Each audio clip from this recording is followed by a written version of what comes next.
Bolehkah ibu hamil berangkat umroh? Apa saja yang harus dipersiapkan dan apa tipsnya? Assalamualaikum warahmatullahi wabarakatuh. Ahlan wa sahlan di channel Lentera Hati Official. Semoga teman-teman semuanya selalu sehat, bahagia, dan berlimpah rezeki. Amin ya robbal alamin. Kali ini kita akan membahas tentang bolehkah ibu hamil berangkat umroh? Mengingat perjalanan menuju Baitullah itu jauh dan harus naik pesawat lebih dari 9 jam, jadi membutuhkan kekuatan fisik juga ya teman-teman.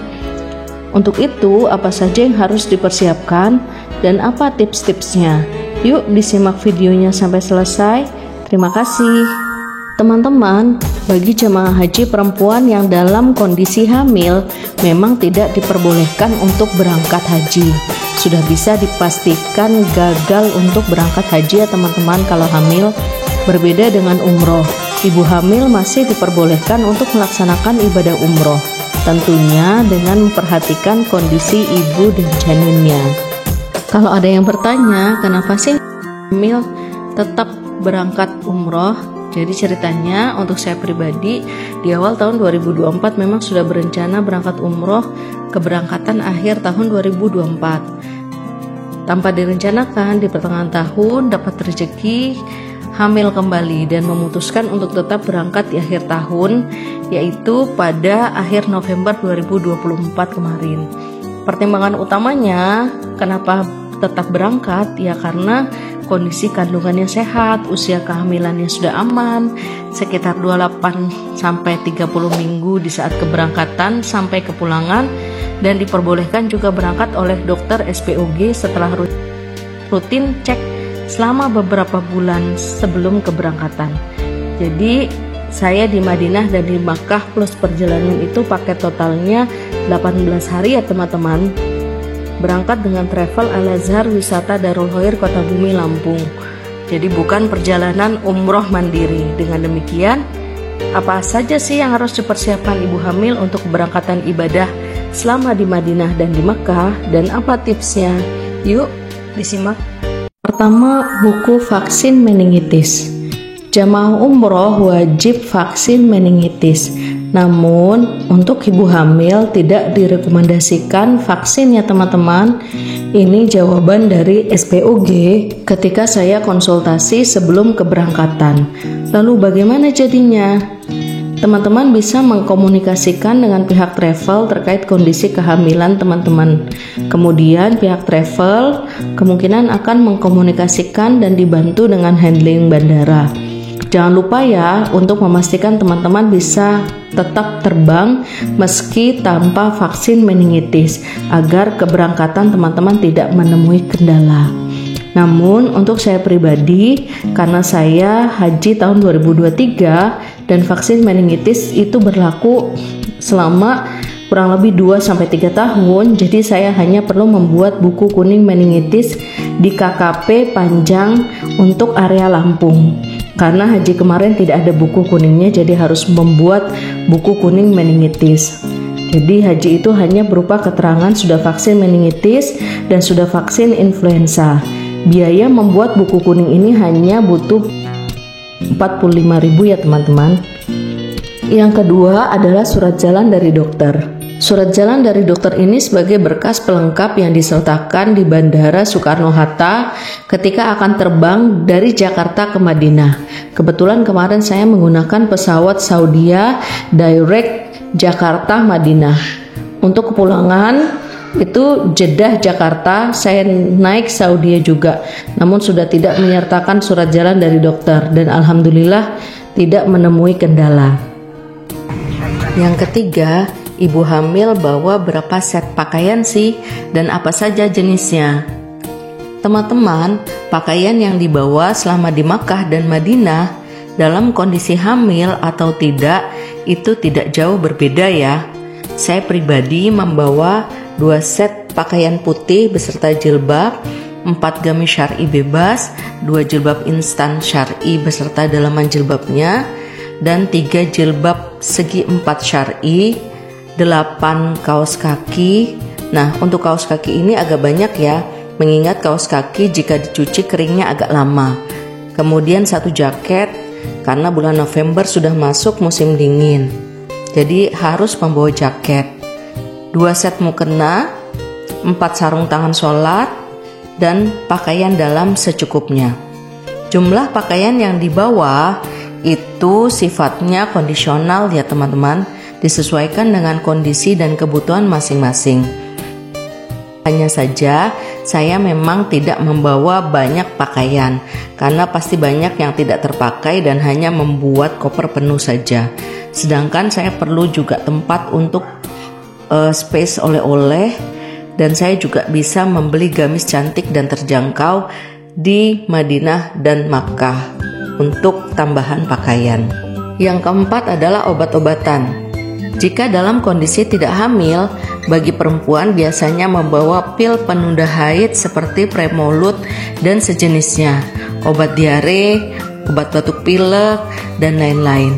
Namun, karena ibu hamil tidak diperbolehkan mengkonsumsi obat-obatan sembarangan, jadi selama di sana saya hanya membawa obat pencegahan kontraksi yang saya dapatkan dari dokter, vitamin khusus ibu hamil, vitamin CDR.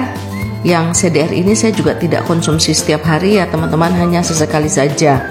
Kemudian paracetamol, minyak angin oles, saya bawa yang plosa ya teman-teman, dan Canterpen, obat oles untuk sendi. Karena di sana harus berjalan berkilo-kilo, jadi saya selalu membawa Canterpen selama umroh atau haji. Canterpen ini saya gunakan ketika ingin tidur malam. Dan yang terakhir adalah minyak zaitun. Teman-teman, minyak zaitun ini sebenarnya bisa dibeli di sana. Banyak sekali jualan minyak zaitun dengan berbagai brand atau merek. Tapi saya memang bawa kemasan repack kecil karena saya memang masih punya minyak zaitun sisa perjalanan umroh sebelumnya. Yang kelima adalah toiletries. Perlengkapan yang saya bawa adalah sabun mandi, shampoo. Untuk sabun mandi dan shampoo sebenarnya biasanya sudah tersedia di hotel ya. Jadi seandainya teman-teman tidak bawa juga tidak apa-apa. Untuk sikat gigi sebaiknya bawa, karena meskipun disediakan di hotel, tidak semuanya cocok dengan sikat gigi yang ada di hotel karena biasanya bulu sikatnya agak keras. Teman-teman juga sebaiknya bawa sabun cuci secukupnya, karena saya memang bawa bajunya hanya sedikit, jadi saya itu niatan nyuci di sana. Apalagi saya stay agak lama. Namun untuk pakaian yang lumayan tebal, saya memilih jasa laundry. Laundry di Madinah juga di Makkah 1 kilonya harganya itu 15 real atau setara kurang lebih 67.500 jika kita menghitungnya per 1 realnya 4.500. Untuk laundry biasanya ada di sekitaran hotel ya teman-teman, tapi di hotel tertentu biasanya cleaning service juga menawarkan jasa laundry. Jadi tinggal serahkan ke dia, kalau sudah jadi tinggal bayar deh. Ada notanya juga kok, meski kita juga kurang tahu ya timbangannya pas atau lebih. Kemudian sebaiknya teman-teman bawa sikat cuci untuk menyikat baju putih atau sandal yang biasa digunakan ke masjid agar selalu bersih. Oh iya, karena selama di sana nyuci, jangan lupa bawa hanger dan jepitan jemuran ya teman-teman. Memang di sana bisa jemur baju di mana ya? Nah ini, teman-teman bisa jemur pakaian di kamar mandi dengan tali jemuran yang tersedia di kamar mandi hotel. Yang keenam adalah sepatu. Sepatu ini saya rekomendasikan untuk digunakan selama perjalanan keberangkatan dan kepulangan ya teman-teman. Sepatu yang digunakan harus benar-benar yang nyaman, empuk dan tidak sakit, karena jarak antara masuk bandara ke dalam hingga ruang tunggu biasanya lumayan jauh. Tapi jika teman-teman dalam kondisi yang tidak kuat jalan, teman-teman bisa meminjam kursi roda bandara sekaligus dibantu dorong oleh petugas setempat. Pakai kursi roda bandara bayar nggak sih? Gratis ya teman-teman, memang merupakan fasilitas bandara. Hanya saja teman-teman sebaiknya memberikan tips untuk petugas yang mendorong kursi rodanya. Sepatu juga bisa teman-teman gunakan ketika berziarah ke sekitaran kota Madinah dan Makkah. Yang ketujuh adalah skincare dan body care. Perlukah ibu hamil membawa skincare rutin selama perjalanan ibadah? Ini perlu banget ya teman-teman, hanya memang jangan berlebihan, tergantung kebutuhan masing-masing saja. Namun yang pokok digunakan adalah pelembab, sunscreen, lip balm, dan body lotion. Untuk ibu hamil, skincare dan body care-nya disesuaikan saja. Saya pribadi tidak menggunakan bedak meski membawa dari Indonesia, karena kemarin stay di Madinah dulu, kondisi musim dingin, jadi kulit wajah cenderung kering dan berkerak. Akhirnya hanya menggunakan pelembab dan sunscreen saja selama di Madinah dan Makkah. Body care atau lotion juga penting ya teman-teman, agar kulit tidak terlalu kering dan tetap lembab meski cuaca dingin atau sebaliknya, atau panas. Cukup sekian informasi yang saya bagikan ke teman-teman semuanya. Jadi, ibu hamil bisa tetap melaksanakan ibadah di tanah suci ya teman-teman. Jangan takut dan khawatir. Persiapkan saja segala sesuatunya dengan baik. Insya Allah perjalanan ibu hamil akan nyaman, sehat selama beribadah di tanah suci, dan bisa kembali ke tanah air dalam kondisi yang sehat. Semoga bermanfaat. Terima kasih. Wallahu muwaffiq ila aqwamit thoriq. Wassalamualaikum warahmatullahi wabarakatuh.